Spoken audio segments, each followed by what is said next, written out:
ശ്രോതാക്കളെ, the story of the സയൻസിന്റെ 214 അധ്യായത്തിലേക്ക് ഏവർക്കും സ്വാഗതം. വിശുദ്ധ തോമസ് മൂറിന് ശേഷം ഈ ആഴ്ച വിശുദ്ധ ജോൺ ഫിഷറിനെ കുറിച്ചാണ്. ഇംഗ്ലണ്ടിലെ കേംബ്രിഡ്ജ് സർവകലാശാലയിൽ നിന്നും ദൈവശാസ്ത്രം പഠിച്ച വിശുദ്ധ ജോൺ ഫിഷർ റോച്ചസ്റ്ററിലെ മെത്രാനായി തീർന്നു. അദ്ദേഹത്തിന്റെ സുഹൃത്തായിരുന്ന ബുദ്ധിയിലും പാണ്ഡിത്യത്തിലും കൂടാതെ എല്ലാവരും അംഗീകരിക്കപ്പെട്ട നന്മയും ഒരുമിക്കുമ്പോൾ അവനുമായി താരതമ്യം ചെയ്യാൻ ആരുമില്ലെന്നാണ് ഞാൻ കണക്കാക്കുന്നത് എന്നാണ് മിസ്റ്റർ തോമസ് മൂർ ജോൺ ഫിഷറിനെ കുറിച്ച് എഴുതിയിരിക്കുന്നത്.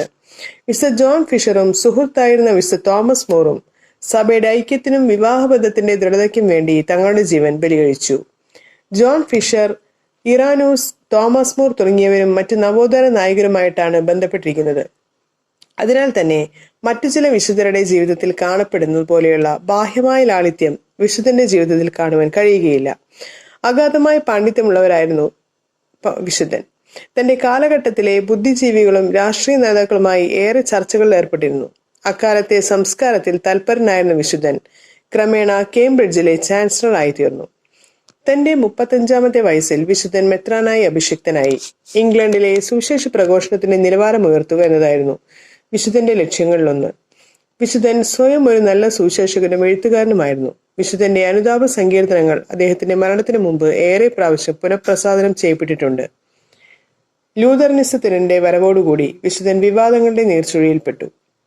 മതവിരുദ്ധവാദത്തിനെതിരായുള്ള വിശുദ്ധന്റെ 8 കൃതികൾ യൂറോപ്പിലെ ദൈവശാസ്ത്രജ്ഞന്മാർക്കിടയിൽ വിശുദ്ധനെ നേതൃസ്ഥാനം ലഭിക്കുന്നതിന് കാരണമായി. 1521 ഹെൻറി 8-ാമന്റെ വിവാഹത്തെക്കുറിച്ചുള്ള ആശയക്കുഴപ്പങ്ങളെക്കുറിച്ച് അന്വേഷിക്കുവാൻ സഭാവൃത്തങ്ങൾ വിശുദ്ധനോട് ആവശ്യപ്പെടുകയുണ്ടായി. കാതറീനുമായുള്ള രാജാവിന്റെ വിവാഹത്തിനാണ് സാധുതയെന്ന് പ്രഖ്യാപിക്കുകയും ഇംഗ്ലണ്ടിലെ സഭയുടെ പരമാധികാരിയാകാനുള്ള രാജാവിന്റെ അവകാശങ്ങളെ നിഷേധിക്കുകയും ചെയ്യുക വഴി വിശുദ്ധൻ രാജാവിന്റെ അപ്രീതിക്ക് പാത്രമായി. അതേ തുടർന്ന് വിശുദ്ധനെ ഒഴിവാക്കുവാനായി കെന്റിലെ കന്യകാ സ്ത്രീയായ എലിസബത്ത് ബാർട്ടന്റെ മുഴുവൻ വെളിപാടുകളും റിപ്പോർട്ട് ചെയ്തില്ല എന്ന കുറ്റം രാജാവ് വിശുദ്ധനിൽ ആരോപിച്ചു. മോശമായ ആരോഗ്യസ്ഥിതിയിലും പുതിയ സ്ഥാനാരോഹണ ചടങ്ങിൽ പ്രതിജ്ഞയെടുക്കുവാൻ വിശുദ്ധനെ വിളിച്ചു വരുത്തി. എന്നാൽ അത് ഹെൻറിയുടെ വിവാഹമോചനത്തിന് സാധുത നൽകുക, ഇംഗ്ലണ്ട് സഭയുടെ പരമാധികാരിയെ കൊണ്ടുള്ള രാജാവിന്റെ പ്രഖ്യാപനത്തെ അംഗീകരിക്കുക എന്നീ ഉദ്ദേശങ്ങളോട് കൂടിയായിരുന്നതിനാൽ മിസ്റ്റർ ജോൺ ഫിഷറും മിസ്റ്റർ തോമസ് മൂറും പ്രതിജ്ഞയെടുക്കുവാൻ വിസമ്മതിച്ചു.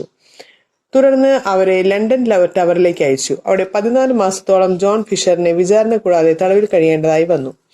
അവസാനം അവരെ ജീവപര്യന്തം തടവിനും വസ്തുവകകൾ കണ്ടുകെട്ടാനും ഉത്തരവിട്ടു. വീണ്ടും വിചാരണയ്ക്കായി ഹാജരാക്കിയപ്പോൾ അവർ രണ്ടുപേരും നിശബ്ദരായി നിൽക്കുകയാണുണ്ടായത്.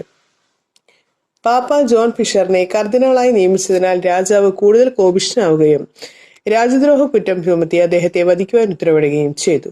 അദ്ദേഹത്തിന്റെ ശരീരം മുഴുവൻ ദിവസവും അവിടെ തന്നെ ഇടുകയും ശിരസ് ലണ്ടൻ പാലത്തിൽ തൂക്കുകയും ചെയ്തു. അതിനുശേഷം 2 ആഴ്ചകൾ കഴിഞ്ഞാണ് മിസ്റ്റർ തോമസ് മൂറിന്റെ വധശിക്ഷ നടപ്പിലാക്കിയത്. ഇനി നമുക്ക് ഇന്നത്തെ ചിന്താവിഷയം എന്താണെന്ന് ശ്രദ്ധിക്കാം. മനസ്സിനേറ്റ ചില മുറിവുകൾ കാലത്തിന് മായ്ക്കാൻ പറ്റുമെന്ന് പറയുന്നത് വെറും കള്ളമാണ്. ചില വേദനകൾ, ചില അപമാനങ്ങൾ, ചില വേർപാടുകൾ, ചില ഒഴിവാക്കലുകൾ, ഇവയൊക്കെ മറന്നു എന്ന് മറ്റുള്ളവരെ ബോധ്യപ്പെടുത്താനേ കഴിയൂ. മരിക്കുന്നത് വരെ അങ്ങനെ തന്നെ മനസ്സിലത് നീറി കിടക്കും. ഏവർക്കും നന്ദി.